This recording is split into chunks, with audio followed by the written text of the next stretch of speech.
తాడేపల్లిలోని వైఎస్ఆర్సీపీ కేంద్ర కార్యాలయంలో డాక్టర్ బిఆర్ అంబేద్కర్ గారి వర్ధంతి కార్యక్రమంలో వైసీపీ నాయకులు, కార్యకర్తలు పాల్గొన్నారు.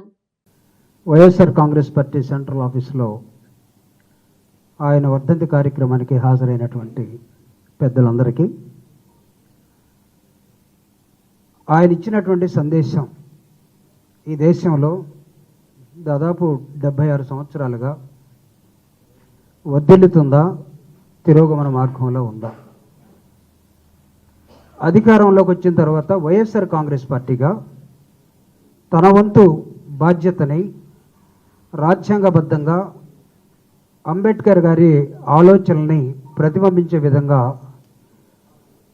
జగన్మోహన్ రెడ్డి గారి ఆధ్వర్యంలో ఏం జరిగింది?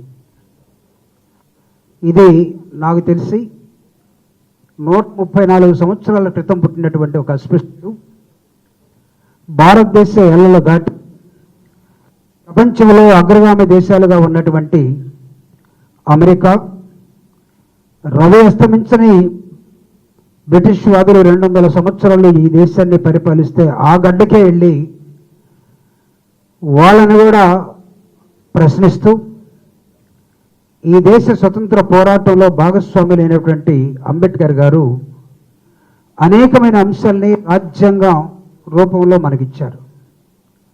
దానిలో ఈరోజు మనం వర్ధంతి కార్యక్రమాన్ని చేస్తూ చాలామంది చేస్తారు.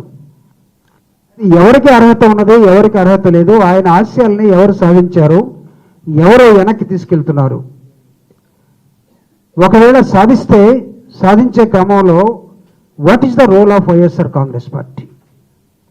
డాక్టర్ బాబాసాహెబ్ అంబేద్కర్ గారు ఈ దేశానికి విద్య కావాలన్నాడు.